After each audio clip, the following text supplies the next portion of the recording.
Hello. Hi. Hi. Hi. Hello. I'm curious about Building open, authentic, loving relationship. I'm curious about jealousy. I'm curious about polyamory. Does it just mean that you're fucking all the time? How can I tell my parents that my partner is already married? I'm curious about How do you know when you're too busy to have another relationship? I'm curious about dominant and subordinate relationships. I'm curious about sexual health. How can relationships evolve with people as they grow and change? You know, you go to a rave, right? That can be a very sacred and healing experience, but it's what you bring to it. Welcome to the Curious Fox podcast for those challenging the status quo in love, sex, and relationships. My name is Effy Blue. Today, we're carrying on with part 2 of our 4-part series on challenging the status quo in the way we think, talk about, and treat trauma. In this episode, I continue to follow my curiosity towards healing modalities outside the traditional medical model. Joining me today is one of the most lucid voices when it comes to psychedelic medicine and psychedelic integration psychotherapy as treatment for trauma.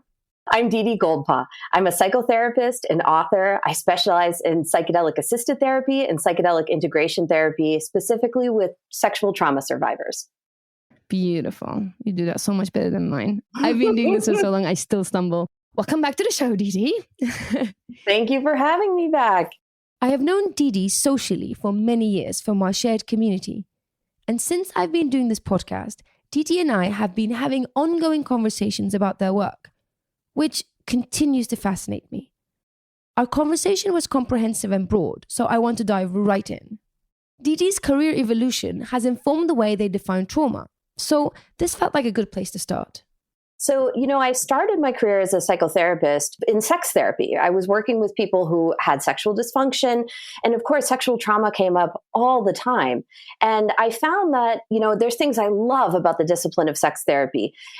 And I realized I really needed additional training in trauma to be able to adequately help people. So I began to go down the path in the last 10 years of training in different kinds of somatic trauma modalities. And that means therapy that mostly focuses on the body rather than processing things cognitively.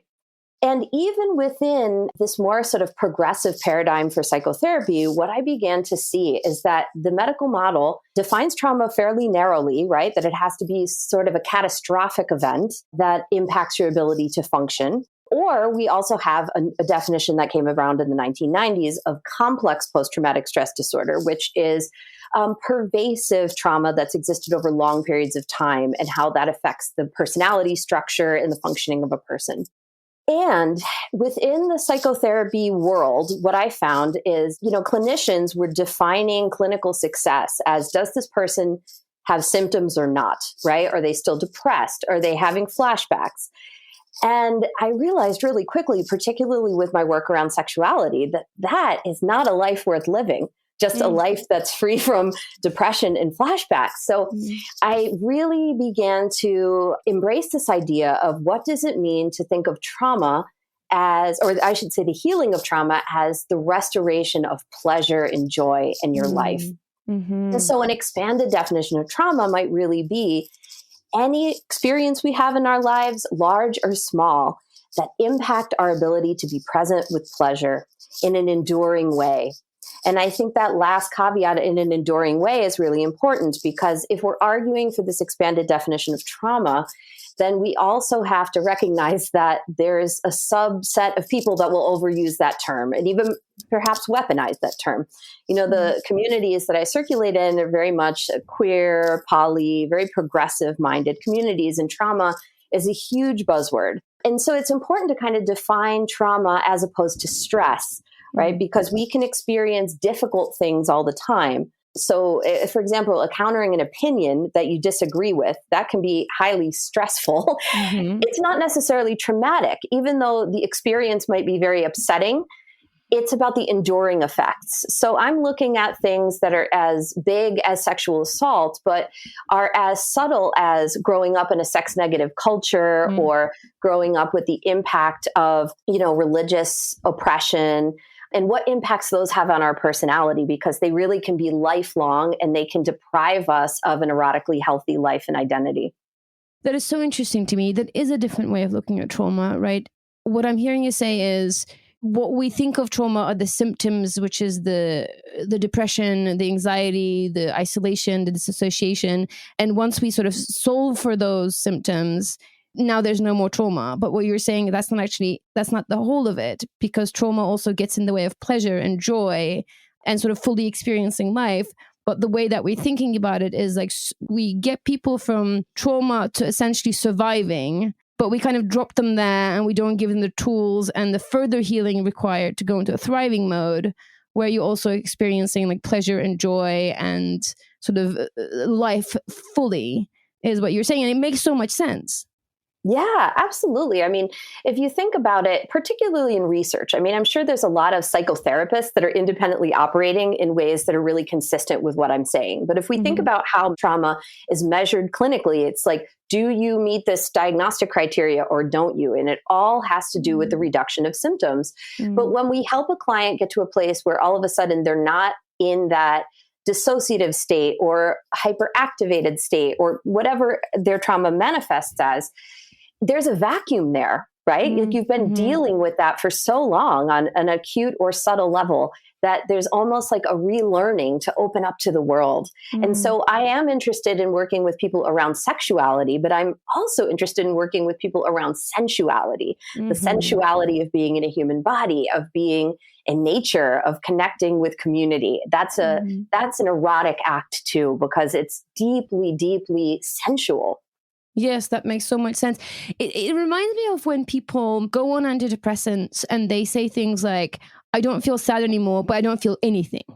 Yes. Or I don't feel anxious and I don't feel anything. Like I just don't feel anything. And that's kind of what comes up for me when you talk about it in that way. Sure, I don't feel the effects of trauma anymore, but I'm also not feeling much else. Well, that's a wonderful segue, Effy, because so SSRIs, which are the most common, medication that's used to treat depression and by extension trauma, they work by dampening all emotions, right? And the one thing that they do that is the primary reason people don't stay on them is that they deprive people of their erotic energy, right? Their libido goes away, their sexual functioning decreases. So, particularly because of our focus here, it's really worth mentioning that we need other ways of addressing trauma, because if you're just saying, I'm going to turn down the volume on the negative things you're feeling, but you will also lose all of the things that give you pleasure. Now, that's not to say people who benefit from SSRIs shouldn't take them. I mean, absolutely. I work with clients taking SSRIs all the time, not against using medications when they're needed. But I'm trying to envision something that's beyond the paradigm that we have. Sure. And that, I think, brings us to the conversation around psychedelics, because that's what you're doing that work with. So the healing modality, the healing medicine, if you will, that you're focusing on is a psychedelic medicine and plant medicine. Is that right? Yes, absolutely. So, what I'm working on right now is based on my clinical work, but I've been working within the psychedelic medical world for about 15 years. And my career really launched at a time when this was still fringe, right? Psychedelic research was happening in universities.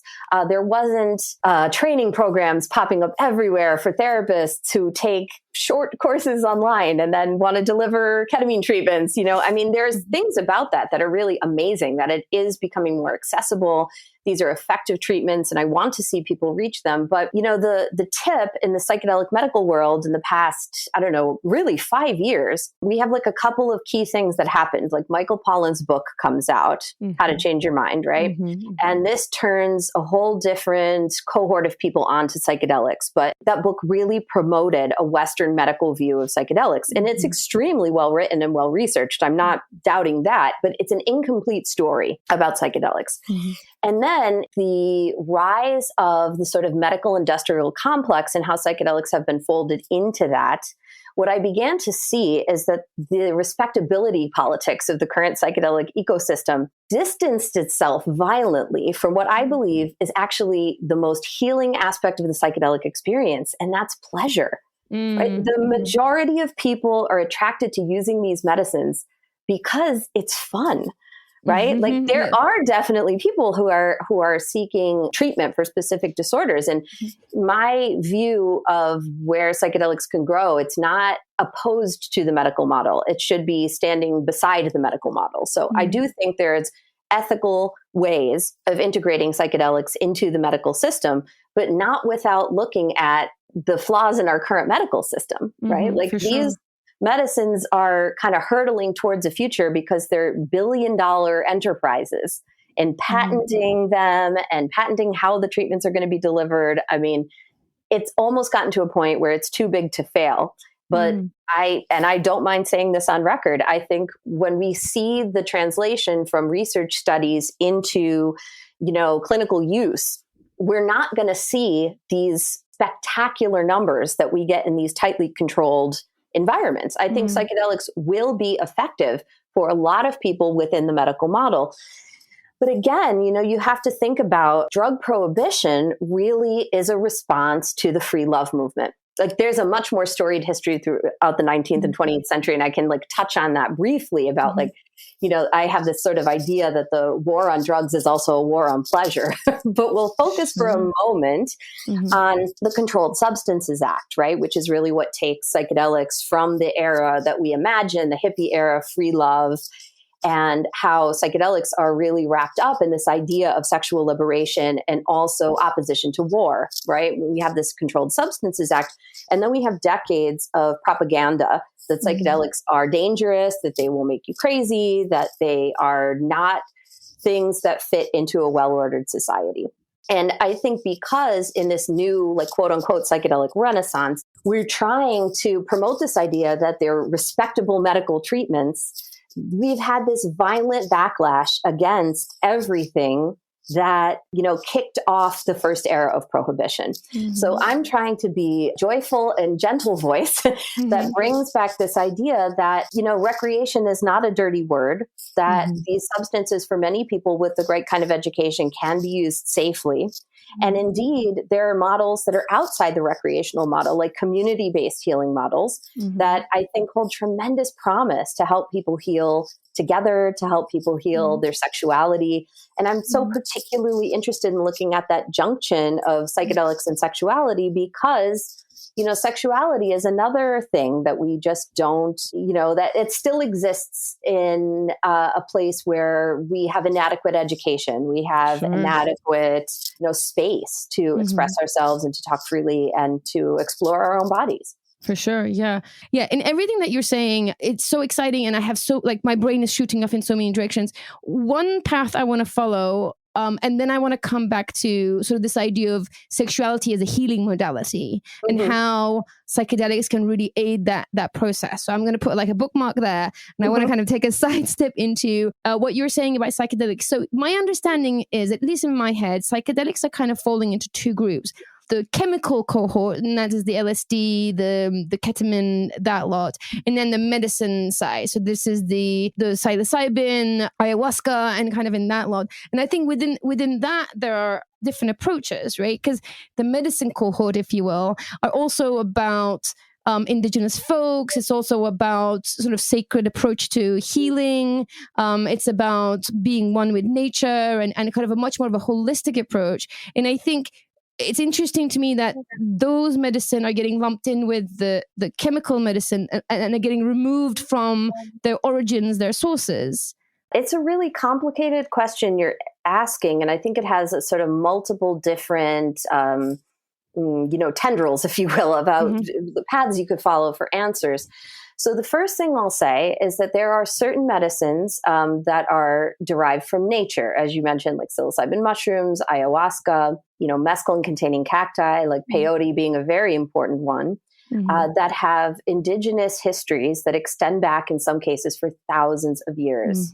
We have thousands of years of evidence that within community context, in the practice of traditional medicine ritual, many cultures around the world have held medicines sacredly and use them within community.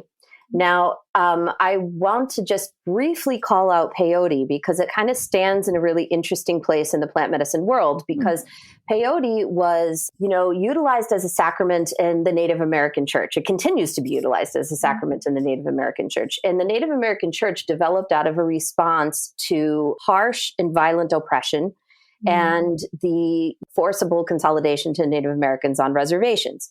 Now, the habitat that peyote grows in is also extremely endangered. So in the case of the Native American church, they have asked non-Native people to just stay away from our medicine, And so I mentioned that as sort of an outlier because we have this tremendous psychedelic tourism industry also where people go to South America to seek out ayahuasca ceremonies or other types of ceremonies where they can be held in a legal context. So there's a tremendous amount of care that's needed when we're guests in someone else's healing tradition. On the flip side, you mentioned the chemicals, if you will, right? The synthetic, science-created chemicals, most of which are sort of 20th century inventions, right? So here we have like ketamine, LSD, MDMA, all of which are being explored for clinical use too. Now, I would argue that all medicines are sacred medicines, depending on the context in which we experience them. Okay. I very much believed for a long time that the plant medicines were the sacred ones and these other ones were either clinical or recreational. But what I've learned throughout my own healing journey is that actually all medicines have the capacity to connect with us in deeply sacred ways, to help us connect to our spirituality and a quality of sacredness. And it has to do with how we hold them. Now, what's really important about that, I'm white, and, predominantly people who use psychedelics in America are white. That is certainly not true around the world because the lineage holders of these medicines are people from the global majority. But I believe that, white people also have the wound of colonization because our earth-based spiritual practices have been stripped from us so long ago. We feel a hole in us because we want to connect with something.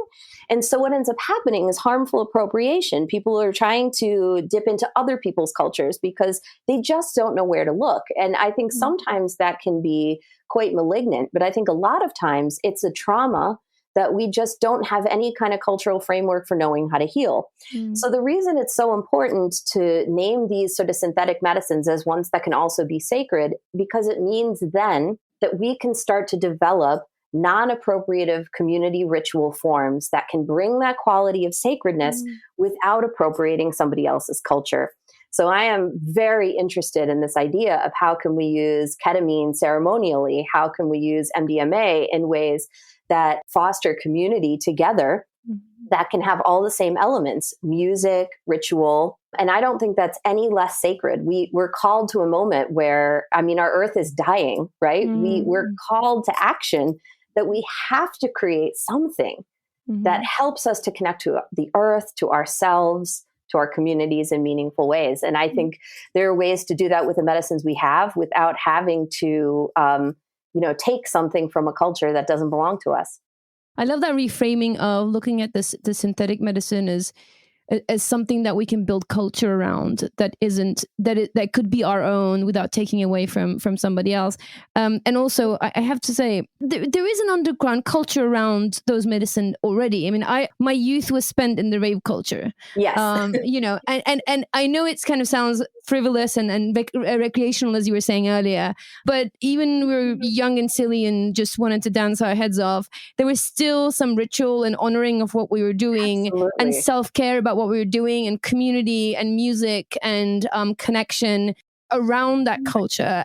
And looking back, it was healing. I don't think we realized it was healing, but it really was healing. It was kind of healing our wounds at the time of being young and dumb and making a bunch of mistakes and kind of allowing us to get together and heal in groups and sort of keep going. And still, of course, we, everybody that I was doing that with at the time have grown into, responsible adults and holding down jobs. And when we do look back, it was healing for us. It wasn't just like silly party time, but it was healing for us. So I can see how we can, I've seen it happen and I've seen it happen in that way. And I can see an evolution of that, and that's coming sort of overground, not necessarily so underground rave culture, but like overground, and with music and with community and with the sort of clean, responsible, dosed medicine for it to be healing medicine again for everyone. Oh, absolutely. And, there's an interesting dichotomy that was subtly sort of in what you were saying, Effy, that, this is what we did as kids, and now people are responsible adults and they don't do it anymore. They do it very randomly.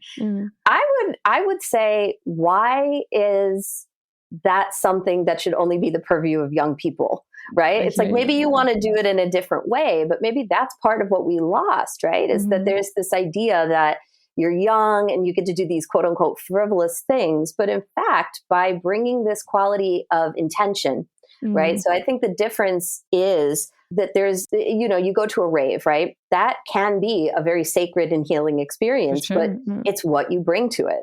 And what I would love to see is intergenerational experience that includes music, that includes fun and joy. I think that's what really heals people. I was having coffee this morning, and there's a New York Times editorial about loneliness and the epidemic of loneliness, and how loneliness is more lethal than smoking 15 cigarettes a day or drinking 6 drinks a day. Wow. That's eye-opening. Oof, yeah. I mean, so you think about that, and then we think, oh, well, why are people lonely, right? Because it's like, well, now the time that you get to go out with your friends and do fun things, that's over. You better be responsible now and contribute to capitalism. But in fact, like, why not, right? It might look different. We might have different aims at different life developmental levels, but I would love to bring back this idea of that joy and pleasure are healing in their own right. Yeah.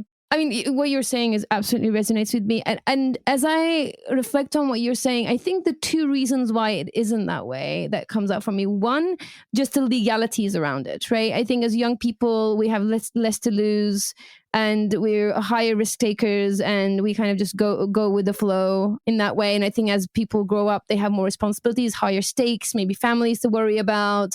And then last thing that you want to do is get in some sort of a entanglement with the police, with the law, right? I think that's one thing. And the other is, honestly, recovery time. Honestly, the recovery time. I mean, the sort of the recovering from that, when recovering from sort of a medicine session, let's call it, or a rave, is so much, I think, easier when you're younger than when you're older. Those are really the 2 things that come up for me. But I think what you're saying is, as we take responsibility around these medicine, and we legalize it, and we educate people, and we give them purpose, and we teach people about how to use them well, and they become legal, then this is the path to this sort of multi-generational, intergenerational community healing opportunities.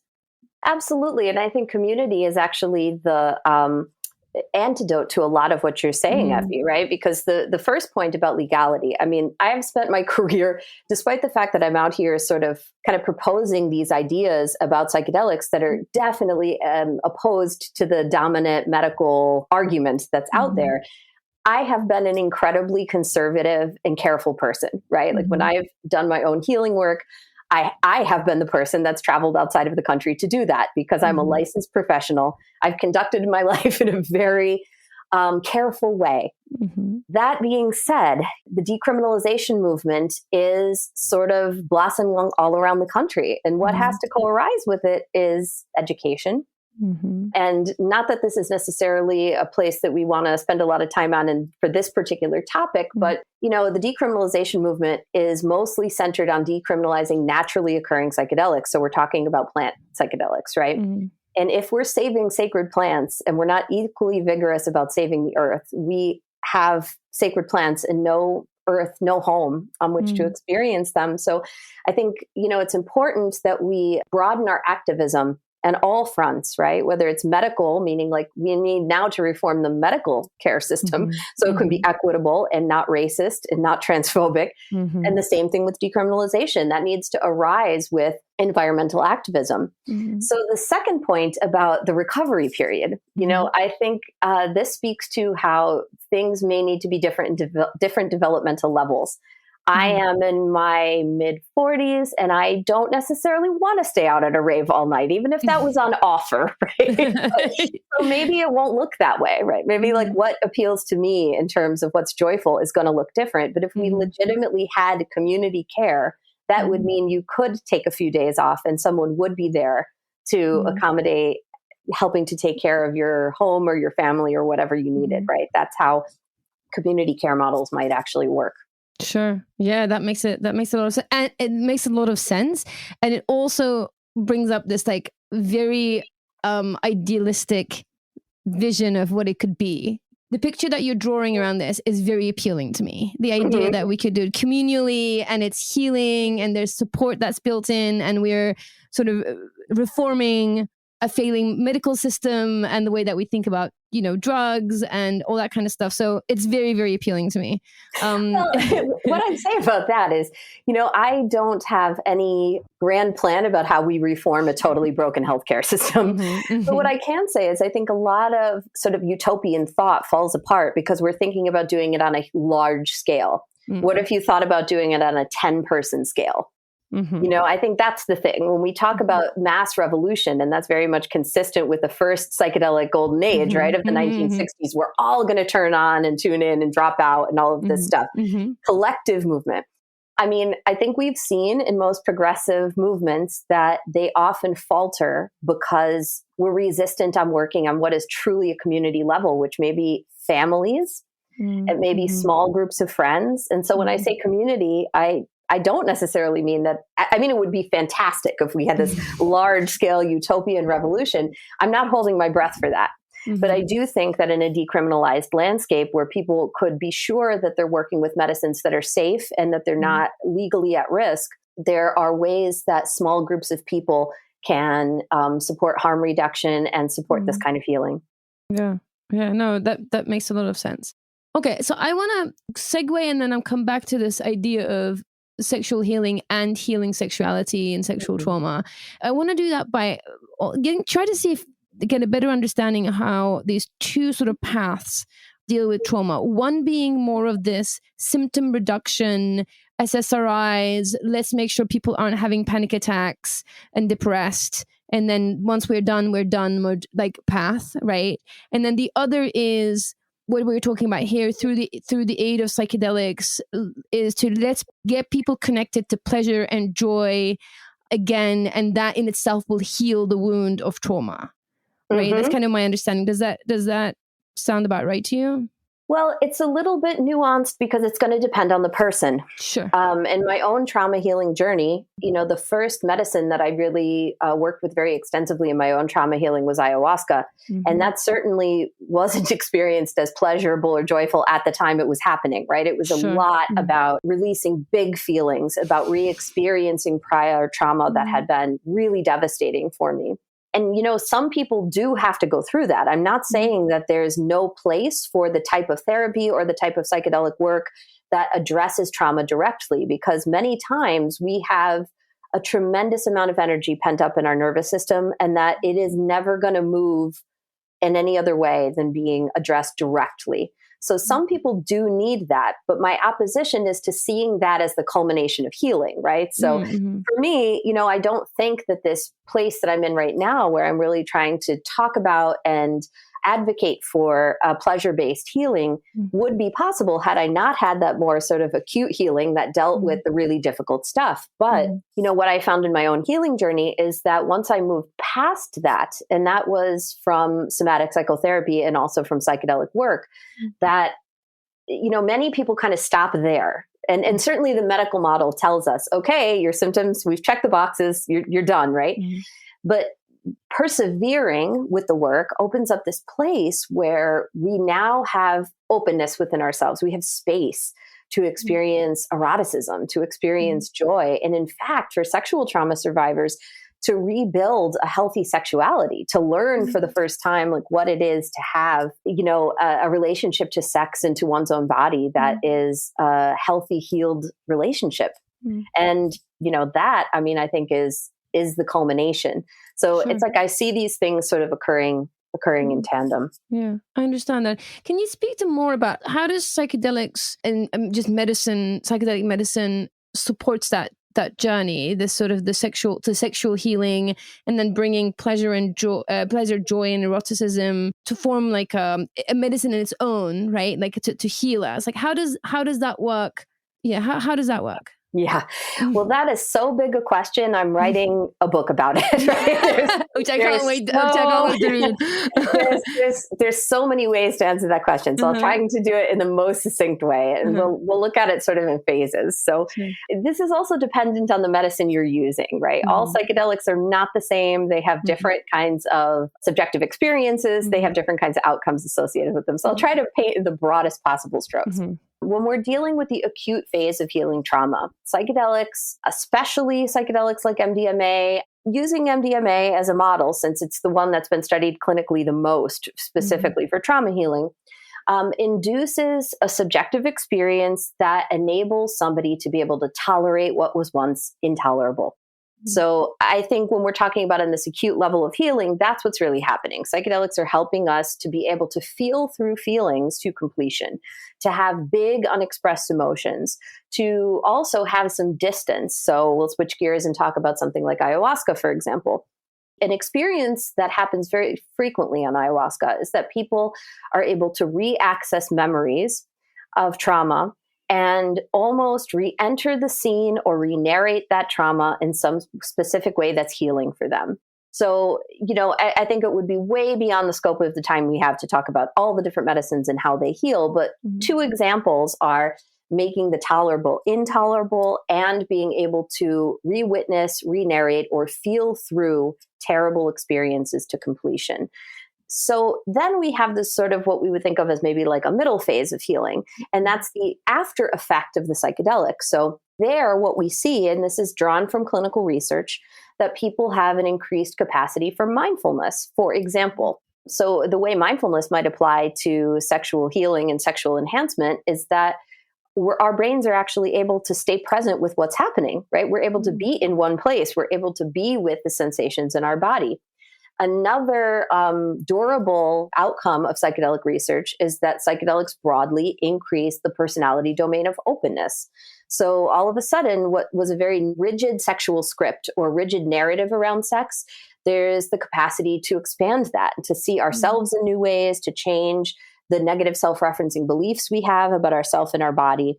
And, it's interesting because clinical research is in its very infancy, really looking at sex relationships and psychedelics. But I think I can argue from the decade of integration work that I've done with people, these are reliable outcomes from these medicine experiences. So then we move on to what's a third phase, which is like embodied joy, right? And I think this is where we're really looking at what does it mean to actually say that the psychedelic experience is valid in its own right, that it does not necessarily have to be in the service of healing some kind of specific trauma, but in fact, the experience itself opens us up to the phenomenal world, right? So we think about, the medical model where somebody is inwardly focused and they have eye shades on and they're being guided by a therapist through their own dark night of the soul.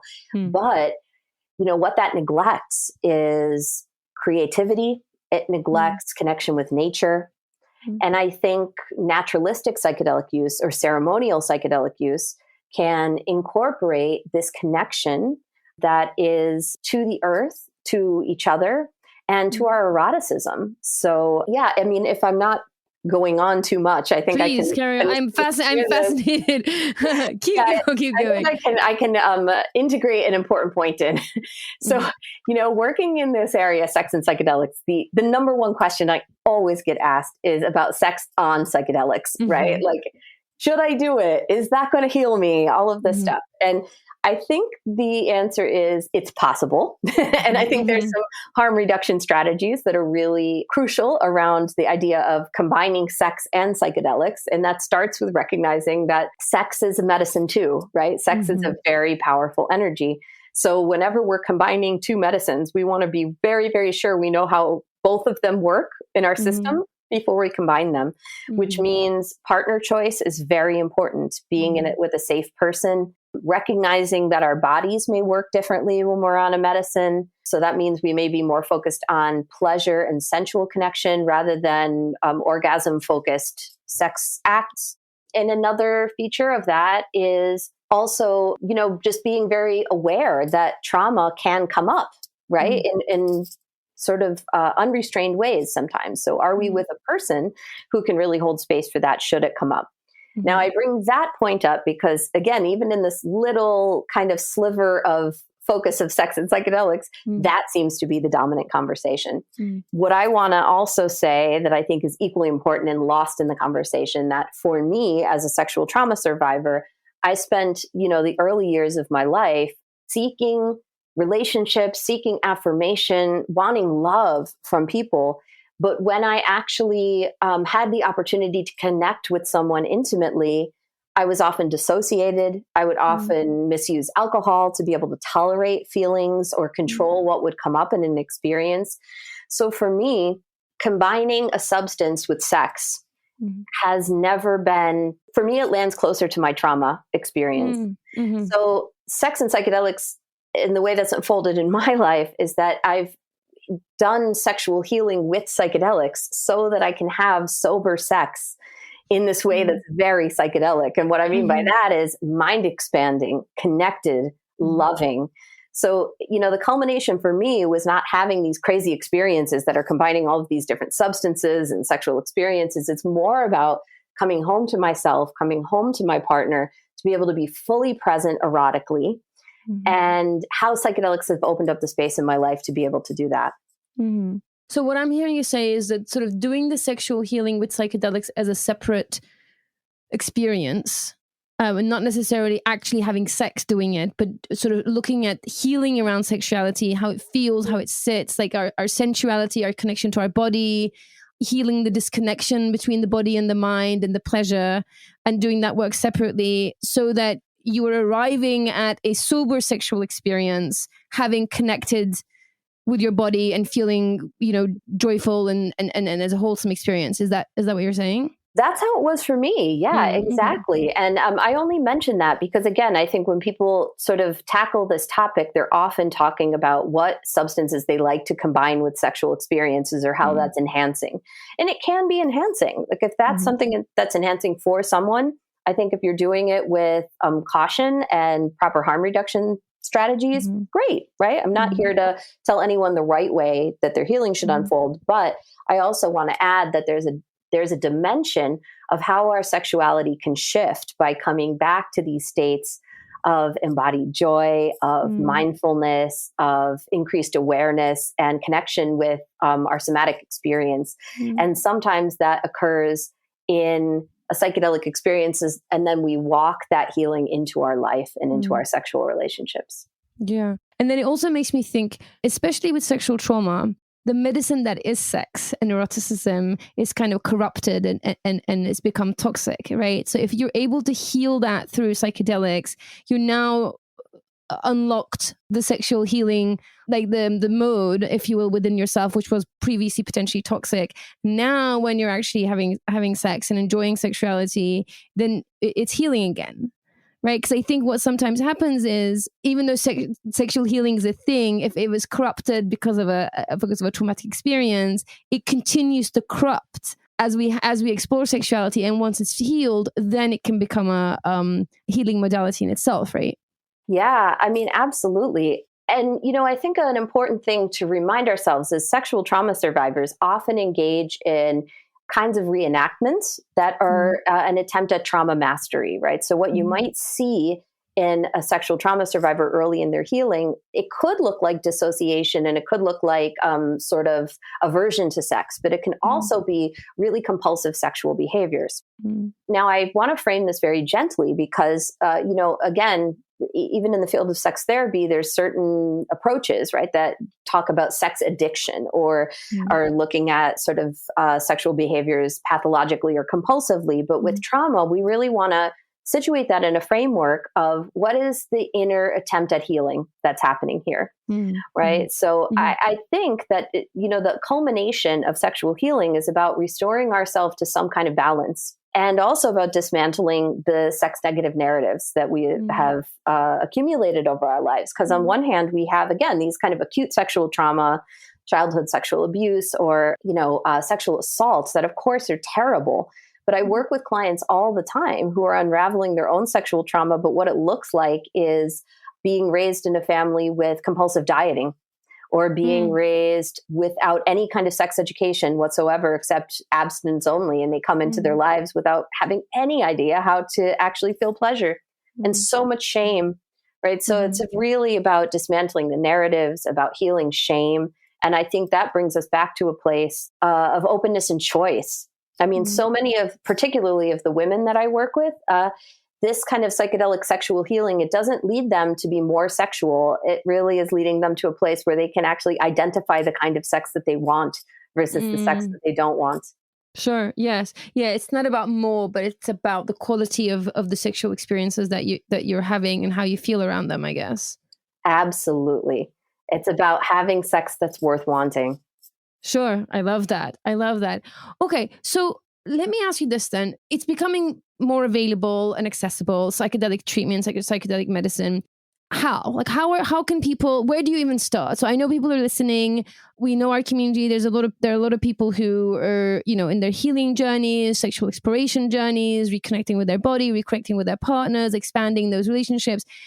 Where do they start? How can they explore psychedelic treatment, psychedelic medicine for themselves? Oh, it's a great question, and it's a challenging one, right? Because if you had asked me that question even 7 years ago, right, I would have maybe recommended trying to get into a research study. And at this point, I've learned, research is giving us a lot of vital things, but research is constructed around achieving really specific clinical outcomes, right? So if you really want to heal, you are in a predicament. So I think that there's some tremendous work happening around ketamine. A lot of people sort of discredit ketamine, right? It kind of gets the short end of the stick as like a lesser psychedelic.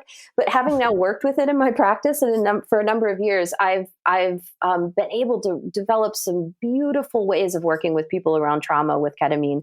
So, that is a place where I feel like there's a lot of clinical flexibility to find therapists working in really novel ways with the psychedelic experience. And again, I think, to just briefly say this about ketamine, many people, because it was so touted as this miracle depression cure, and then it was for some people, and it was disappointing for other people, right? It still is very effective at treating depression for many people, but it's not the miracle cure that it might have been promoted as. So what do we have then?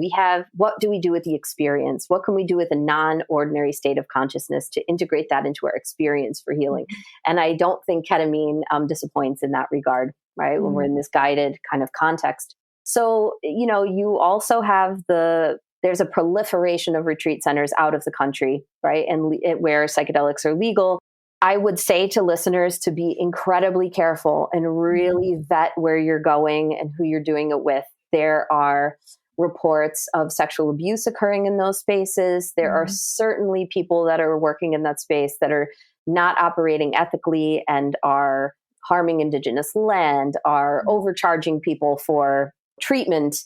So I'm not against the retreat model. I've really benefited from it myself, but be very careful, right? And especially if you're a person with a history of sexual trauma, really being sure that that's a safe space for you is crucial. And, I don't think that we can ignore talking about the fact that the majority of people who use psychedelics do it in recreational context. Right. And the most important thing about that is to just make sure your substance is safe, that you are with safe people.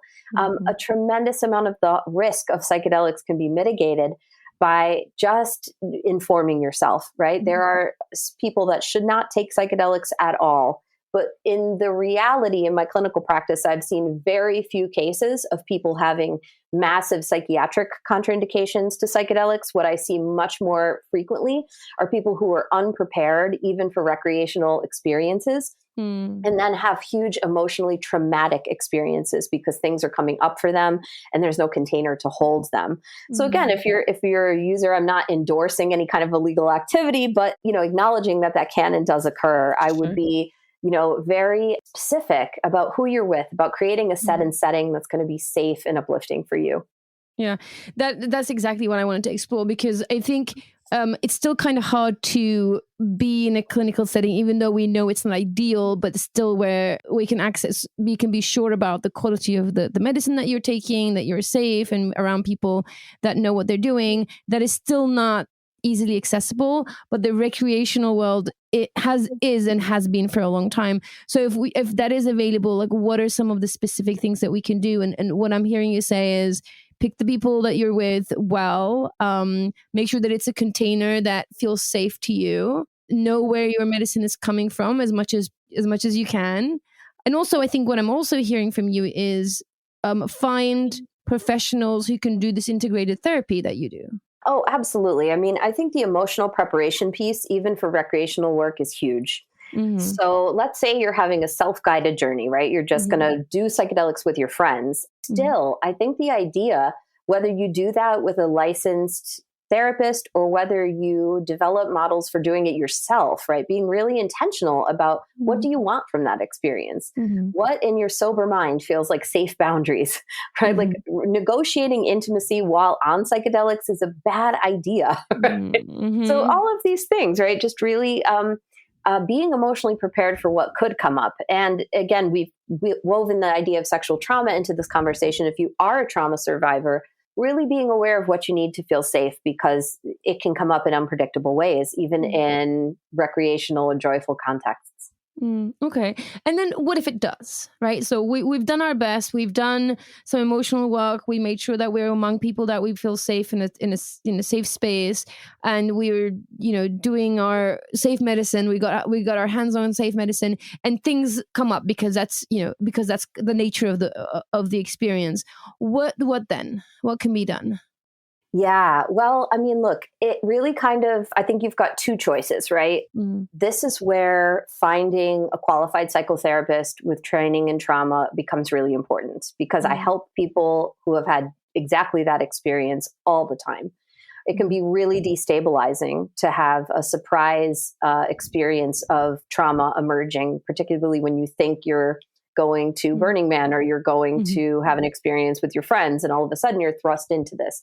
So professional psychotherapy, having someone that's actually knowledgeable about the medicines and can help you integrate that can be crucial. I also think that identifying systems of support can be really helpful. So I don't think Western psychotherapy is the answer to everything, because therapists are crucial for our healing in a lot of ways, but we also need people, right? So just remembering that talking about it, that asking for the help you need, asking for the support you need, sometimes just being able to speak about it with somebody who was there to witness what was happening can be deeply helpful for your nervous system to process some of it. But overall, I have to say that if you are a person that's had a sort of surprising and intense re-experiencing of trauma, you might need some kind of professional assistance to be able to really navigate that. Sure. No, that makes sense. I know that from your professional place that you don't administer any of these psychedelics other than ketamine in the clinical setting, or prescribe, and that's kind of not the idea. But I'm curious whether someone like you, who is trained in trauma and understands the sort of the scope of the medicine out there, would someone like you be a good place to go in and ask to find out what medicine, what dose, what setting, what would be the best approach? Like, is that something that is within your scope?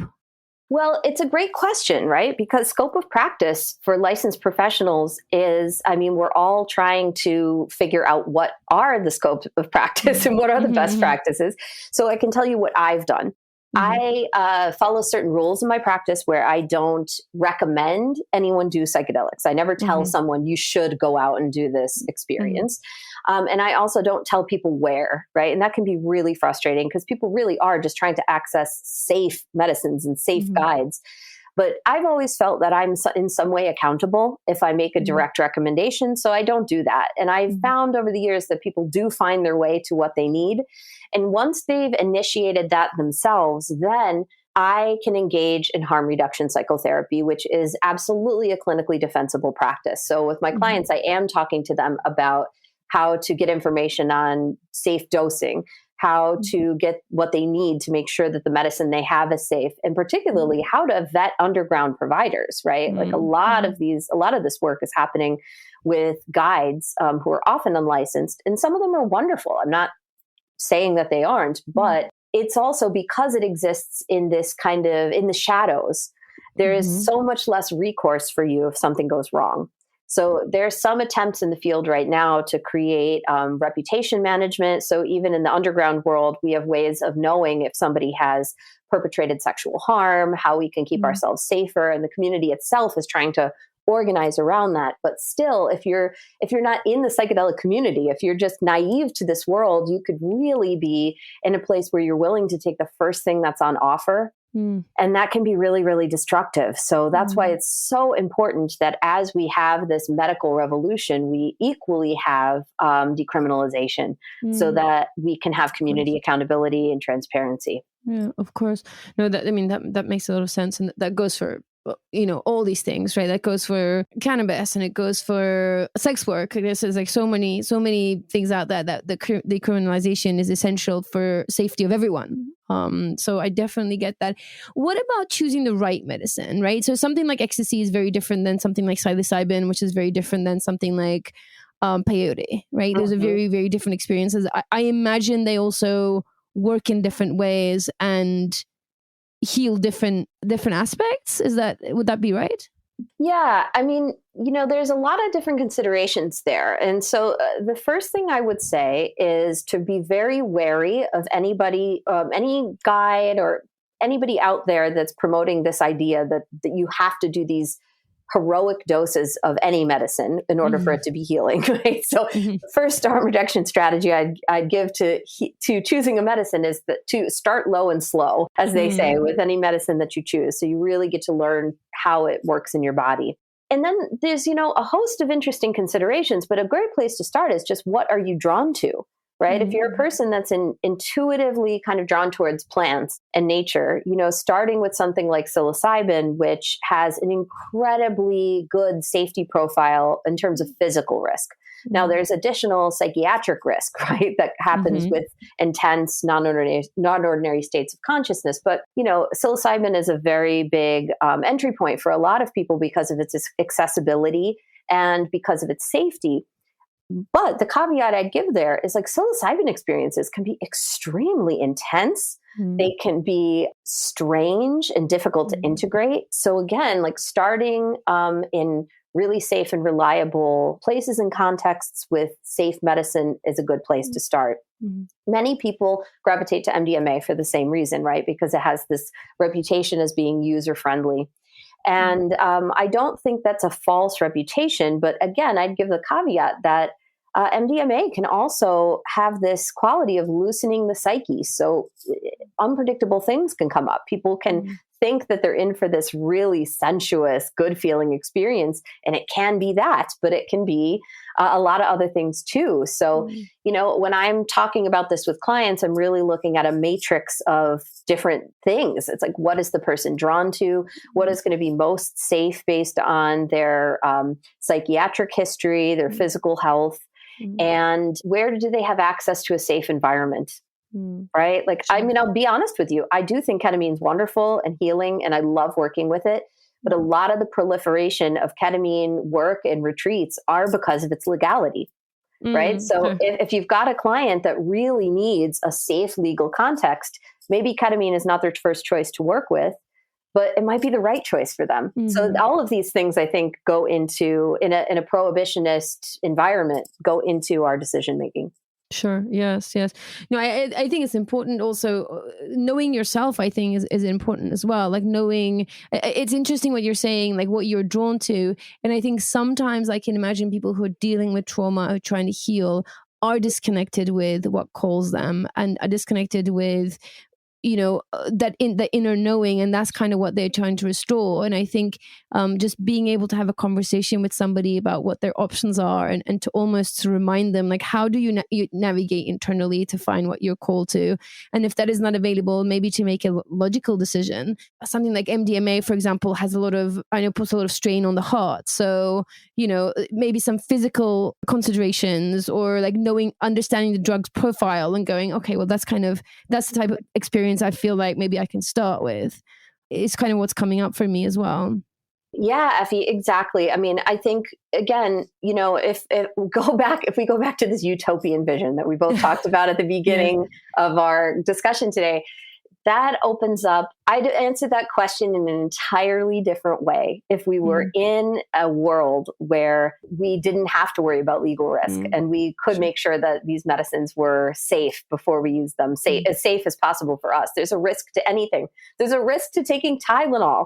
I mean, I think that's what we have to acknowledge in this prohibitionist narrative. It's like, there are risks to psychedelics, but there's far more risk to drinking alcohol. There's more lethality associated with Tylenol. Right. So I'm not saying that we don't need to be careful with psychedelics. We absolutely do.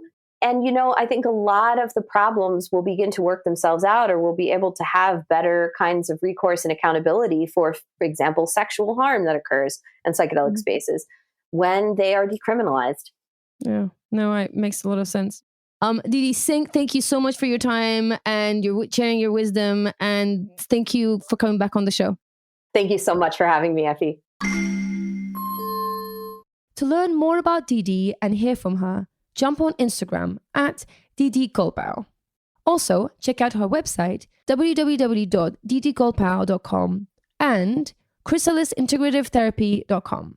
The easiest way to find more Curious Fox episodes on challenging the status quo in sexual trauma and healing, treatment options, and pleasure is to check out the new episode drop emails from Curious Fox in your inbox, where you'll find show notes, links mentioned on the show, along with episode suggestions that we think you would love. If you're not getting those emails, you are missing out. So jump on our website, wearecuriousfoxes.com, and sign up to the newsletter. And of course, while you're there, check out all the blog posts and resources and reading list recommendations and more. You can weigh in on this topic or connect with other Foxy listeners by heading to Facebook and joining the Facebook group at We Are Curious Foxes. Please share our podcast with a friend who you think would benefit from hearing it. Quickly rate the show, leave a comment, and subscribe on Apple Podcasts or follow us on Spotify. Or connect with the show however makes sense in your favorite podcast app. This will take a few seconds of your time and will have a big impact on us. To support the show, join us on Patreon, where you can find mini episodes, podcast extras, and over 50 videos from educator-led workshops. Go to patreon.com/wearecuriousfoxes. And let us know that you're listening by sharing a comment, story, or a question by emailing us or sending us a voice memo to listening@wearecuriousfoxes.com. This episode is produced by Effy Blue with help from Yamur Arkashi. Our editor is Nina Pollock, who brings a sense of pleasure to sometimes arduous work. Our intro music is composed by Dev Saha. We are so grateful for their work, and we're grateful to you for listening. As always, stay curious, friends. Curious Fox Podcast is not and will never be the final word on any topic. We solely aim to encourage curiosity and provide a space for exploration through connection and story. We encourage you to listen with an open and curious mind, and we'll look forward to your feedback. Stay curious, friends. Stay curious. Stay curious. Stay curious. Stay curious. Stay curious. Stay curious.